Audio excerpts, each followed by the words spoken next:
Olá, vocês, ouvintes e assinantes da Alta Conexão. Hoje é segunda-feira, dia 22 de junho do ano de 2026, e esse é o resumo esportivo entrando no ar para vocês. Eu lembro que você pode nos ver e ouvir acessando o nosso aplicativo da Rede Gama NGT, nas suas lojas de aplicativo, nas melhores operadoras de TV a cabo e também pelo nosso streamer Rede Gama NGT. O que nós vamos falar hoje? Eu vou falar de Copa do Mundo, basicamente, iniciando falando um pouco, basicamente, da seleção brasileira, que fez 2 jogos até agora, como todo mundo sabe, um empate com a ótima seleção do Marrocos numa partida sofrível da equipe brasileira, onde eu já comentei que a nossa sorte foi que Marrocos respeitou demais a seleção, teve até um pouco de medo de ganhar. E o Brasil teve muita sorte em conseguir ao menos um empate. O futebol do Brasil foi um futebol fraco, digno de uma derrota. Segunda partida contra o Haiti, o Brasil fez um primeiro tempo razoável, fez 3-0 e inexplicavelmente não jogou absolutamente nada no segundo tempo. Os 3-0 teriam que virar pelo menos 6 para o Brasil ter uma certa tranquilidade na partida contra a Escócia, que será jogada na terceira rodada no decorrer dessa semana. O Brasil vai para uma última rodada do Grupo C, com a possibilidade de passar apenas na segunda colocação. Digo isso porque a Escócia poderá fazer muito mais do que os 3 gols de diferença que o Brasil fez contra o Haiti, e o pior de tudo, o Brasil vai ter um jogo duro contra a Escócia.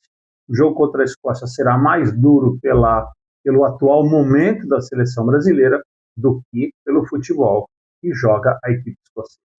Na minha opinião, os jogadores brasileiros eles têm qualidade, mas parece que quando eles vestem a camisa da seleção brasileira, eles não conseguem desempenhar absolutamente nada. Realmente uma situação esquisita.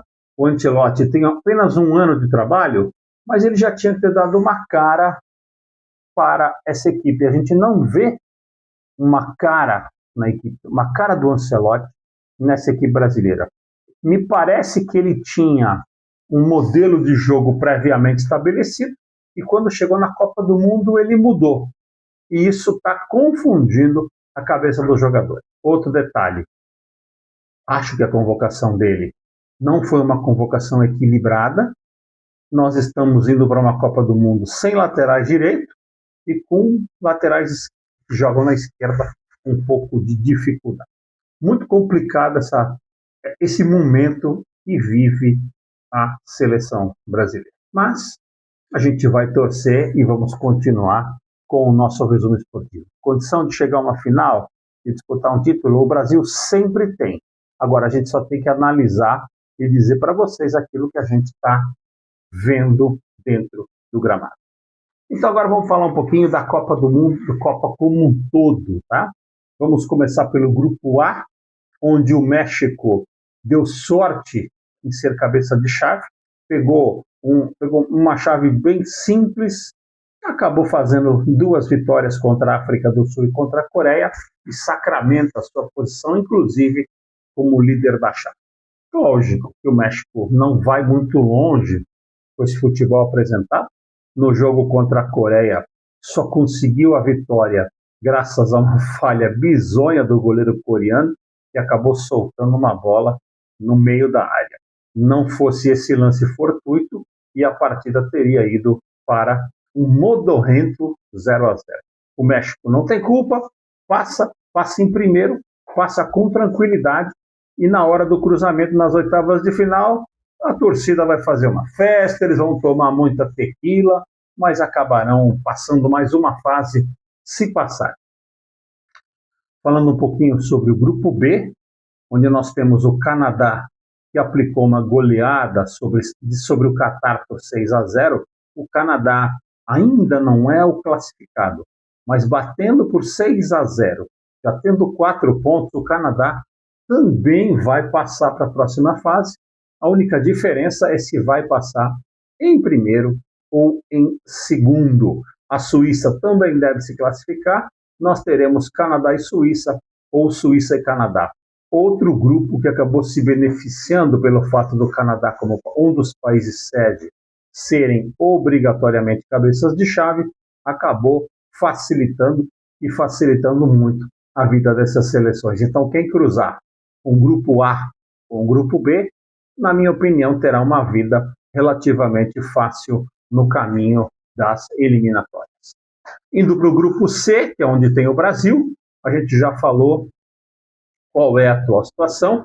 O Brasil lidera na mesma pontuação de Marrocos, só que o Brasil tem um saldo de gols melhor do que Marrocos. Marrocos ainda vai jogar contra o Haiti e o Brasil vai pegar a Escócia pela frente. A Escócia tem que pelo menos empatar com o Brasil para tentar ser um dos melhores terceiros colocados. Eu lembro que são 12 grupos, classificam-se os 2 primeiros diretamente e os 8 melhores terceiros colocados passam para formar as fases de 16 avos. Eu acredito que um time que faça 4 pontos e não tenha um saldo de gols ruim deve se classificar como um dos melhores terceiros. Então, acho que a Escócia, se conseguir um empatezinho contra o Brasil, vai acabar conseguindo um feito, que é, pela primeira vez, passar para a fase de 16 anos. Chegando no grupo D, onde temos mais um cabeça de chave país sede, só que esse está tendo um desempenho muito bom. Os Estados Unidos tiveram 2 ótimas vitórias nos seus primeiros jogos, tanto australianos quanto paraguaios sofreram com os Estados Unidos, e os Estados Unidos já encaminharam, já estão classificados para a próxima fase. Nós teremos um jogo de Austrália e Paraguai, aonde a equipe, quem vencer se classifica em segundo, e se houver empate, existe uma boa possibilidade de ambas as equipes passarem para a próxima fase. Então, veja bem, você tem o México se classificando num grupo, no outro você tem Canadá e Suíça, no outro você vai trazer Estados Unidos, Austrália e Paraguai, ou seja, esse novo formato da Copa do Mundo com tantos clubes acaba desbalanceando as chaves. Nós temos chaves mais para frente, quando a gente vai conversar sobre outros grupos da Copa do Mundo, onde o que acontece? Boas equipes podem ser eliminadas, mas, como diz a FIFA, esta é a festa que ela promove. Uma festa muito bonita, uma festa muito bem organizada, ingressos caríssimos, mas praticamente todos os estádios com a sua lotação máxima. Bom, o nosso resumo esportivo no seu primeiro tempo vai ficando por aqui e a gente já volta com o segundo tempo do resumo esportivo, porque você sabe que Rede Gama NGT sempre com você. Voltamos com o nosso resumo esportivo no seu segundo tempo, falando um pouquinho ainda de Copa do Mundo, falando um pouquinho do grupo E, que apresentou um dos melhores jogos desta Copa até agora. A Costa do Marfim acabou sendo batida pela Alemanha por 2-1. Os marfineses jogando um futebol muito bonito, muito vistoso, fizeram 1-0, tiveram a oportunidade de sacramentar a partida e acabaram tomando uma virada por 2-1. O futebol africano, na minha opinião, ele evoluiu muito tecnicamente, ele evoluiu muito taticamente, mas o africano em si ainda tem aquela irresponsabilidade, entre aspas. A equipe da Costa do Marfim, jogando uma ótima partida ontem, teve a oportunidade de fazer o segundo gol, numa jogada que era só o jogador simplesmente bater de frente, fazer o gol. Simplesmente ele quis dominar a bola, se enrolou e acabou sendo a equipe marfinense classificada. Acho que Costa do Marfim deve se classificar. Nesse grupo, a Alemanha tem 6 pontos, a Costa do Marfim tem 3, Equador e Curaçao tem 1. Na partida entre Equador e Curaçao, tivemos uma situação muito triste para a equipe equatoriana, que tinha que vencer por larga margem de gols e acabou simplesmente ficando no 0-0 Equador e Curaçao. A equipe do Equador perde muitos gols, o seu principal artilheiro, o Einer Valencia. É impressionante como esse cara tem habilidade para perder gol. É um bom jogador, mas perde muitas oportunidades durante toda a partida. O Equador vai para o último jogo contra a Alemanha, precisando de uma vitória para ser ou segundo ou terceiro. Acredito que Costa do Marfim deve bater o Curaçao, então aqui nós temos uma boa possibilidade de não termos um terceiro classificado, tendo a Alemanha e Costa do Marfim passando à frente. Indo também agora para o grupo F. O grupo F é o grupo cujos seus integrantes cruzam com o grupo do Brasil. Holanda e Japão vão à frente com 4 pontos. A Suécia tem 3 e a Tunísia tem 0. A Holanda sapecou uma goleada acachapante em cima da Suécia, os mesmos 5-1 que a Suécia fez em cima da Tunísia, acabou tomando da Holanda. A Holanda joga um futebol vistoso, um futebol bonito e um futebol principalmente muito objetivo. E o Japão surpreende por uma ótima obediência tática e muitos jogadores com multifunções, jogadores que cumprem mais do que uma função dentro de campo. É um jogo coletivo e muito sério da equipe oriental. A Holanda e o Japão vão à frente com 4 pontos, a Suécia tem 3. Acredito que nesse grupo teremos um dos terceiros colocados, porque Japão e Suécia, o empate vai acabar classificando os dois. E por que este grupo é um grupo importante? Porque o Brasil deve se classificar em primeiro ou em segundo e vai cruzar contra o primeiro e segundo do grupo F. No dia 29 de junho, nós teremos o Brasil passando em primeiro, jogando às 14 horas contra o segundo colocado do grupo, que por hora é o Japão. Passando em segundo, o Brasil vai jogar às 22 horas em Monterrey, na cidade do México, contra o primeiro colocado, a equipe japonesa. Uma certeza nós temos. O Brasil vai pegar Holanda, Japão ou a Suécia, mas a Suécia um pouco difícil, porque acredito que a Suécia não deva passar em segundo. No grupo G, esse grupo está muito interessante, né? É só grupo de empates. O Irã conseguiu um ótimo empate contra a Bélgica no jogo de ontem, realmente é um resultado muito interessante. O Irã acaba conquistando 2 empates até agora e vai para a última rodada com reais condições de classificação. A Bélgica, na minha opinião, é a grande decepção das seleções até agora, uma seleção que empatou com o Irã e empatou com o Egito. E lembro que com o Egito vinha à frente e a Bélgica acabou conseguindo um empate no apagar das luzes.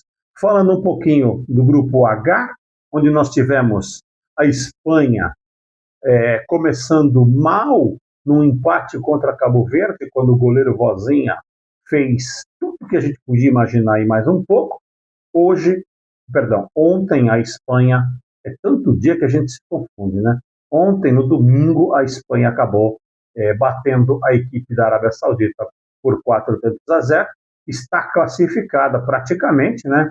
Muito difícil da equipe espanhola não se classificar. O Uruguai deve ser o segundo neste grupo e Cabo Verde já fez a sua parte, segurou o empate contra a Espanha, fez um gol ontem contra a equipe uruguaia e vai muito bem.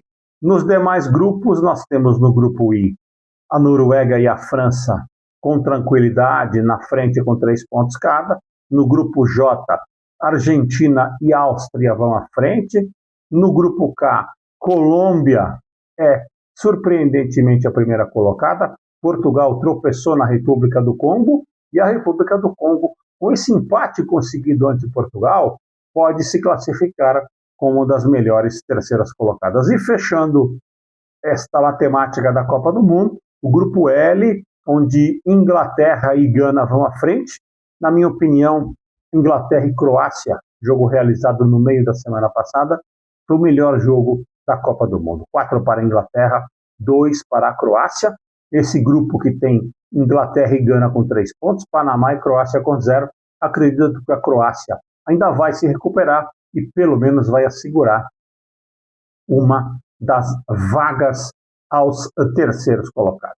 A Copa vai correndo, a Copa vai sendo jogada todos esses dias e a gente vai tentando manter para vocês aqui o melhor das informações no nosso resumo esportivo para você. Muito futebol, todos os dias a gente tem futebol e futebol dos bons. O resumo esportivo no seu segundo tempo, ele vai ficando por aqui e a gente volta já já com o nosso tempo extra, com o nosso terceiro tempo. Um instantinho só que a gente já vem e você sabe, Rede Gama NGT, sempre com você. Voltamos com o nosso tempo extra, com o terceiro tempo do nosso resumo esportivo. Vamos falar um pouquinho sobre da Série B, que estava um pouco embolada e agora já começa, algumas equipes começam a despontar, principalmente na ponta da tabela. O Vila Nova é o líder com 28 pontos, o São Bernardo é o segundo colocado com 25, com os mesmos 25. Temos o Sport Recife na terceira posição, Juventude com 22, Operário com 22, Fortaleza com 22. Não custa repetir, a Série B tem um formato diferente neste ano. Os dois primeiros, que hoje seriam Vila Nova e São Bernardo, sobem direto, e do terceiro ao sexto se joga um play-in. Então nós teríamos Sport Recife jogando contra o Fortaleza, Juventude jogando contra o Operário. Os dois vencedores destas partidas formariam o quarteto que subiria para a Série A. Mas muito embolado a partir do quarto colocado, que é o Juventude com 22 pontos, até chegar no Atlético, que é o 11º com 19. E por que eu diria embolado? Porque são 3 pontos que separam o quarto do 11º. Isso não é nada, isso é apenas uma derrota, uma vitória para lá ou para cá. Decepcionante por hora a atuação da equipe do Goiás e do Ceará, que vão capengando e vão ficando cada vez mais próximos de um suposto, de um possível e improvável rebaixamento para a Série C. No rebaixamento, na zona do rebaixamento, nós temos o Londrina, o 17º com 14, o Avaí, o 18º com 13, e a Ponte Preta tem 8 pontos, é o penúltimo, o América Mineiro é o último com 6 pontos. Dois times bastante tradicionais, América Mineiro e Ponte Preta, numa posição de perigo em relação ao rebaixamento. Algumas equipes jogaram 14 vezes, outras equipes jogaram apenas 13 vezes. O campeonato da Série B não vai parando. Na artilharia da Série B nós temos o Mikael do CRB com 10 gols em 14 jogos, uma ótima média da equipe de Maceió. 10 gols em 14 jogos. Bruno Santos e Gabriel Bosquilha, Bruno Santos do Londrina e o Gabriel Bosquilha do Operário, fecham os 3 melhores da artilharia, ambos com 7 pontos. Mudando um pouquinho a chave, falando de outros esportes, a gente tem a VNL feminina, né? A Liga das Nações de Vôlei Feminino, que teve a sua segunda semana sendo jogada em 2 cidades. A Liga das Nações de Vôlei Feminino fecha a sua segunda semana, todas as equipes cumprindo praticamente 8 jogos. O Brasil era o líder, mas perdeu ontem de manhã para a Alemanha por 3-2. E nessa partida nós tivemos um detalhe, eu diria, ímpar e assustador. No primeiro set, a Alemanha chegou a fazer 14-0 em cima da equipe brasileira. Realmente o Brasil oscilou muito nessa semana jogando na Turquia, teve uma partida ruim contra a Bélgica, mas acabou ganhando na base da imposição e ontem acabou perdendo para a Alemanha. Perdeu a invencibilidade, mas eu lembro que se classificarão 8 equipes.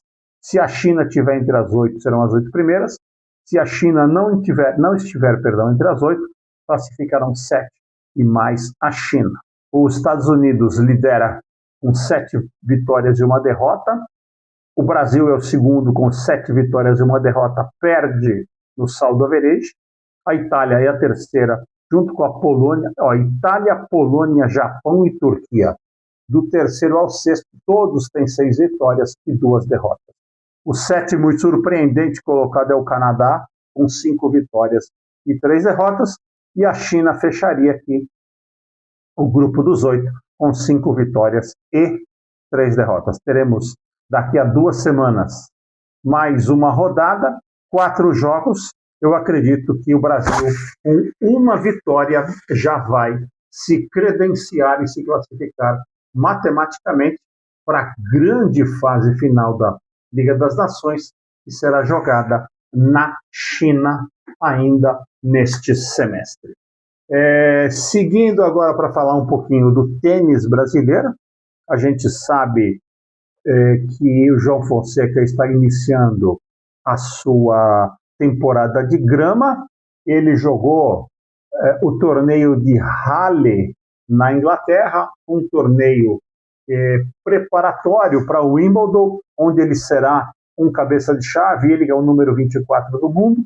João Fonseca perdeu logo prematuramente a sua partida de simples na segunda-feira, mas acabou tendo uma sorte. Vamos tentar explicar para vocês o que é ser um lucky loser. O Fonseca, jogando ao lado do alemão Daniel Altmaier, foram eliminados no qualifying de duplas, só que ficaram como o primeiro da lista de espera. Havendo uma desistência, eles entrariam. E aconteceu a desistência de uma dupla previamente classificada.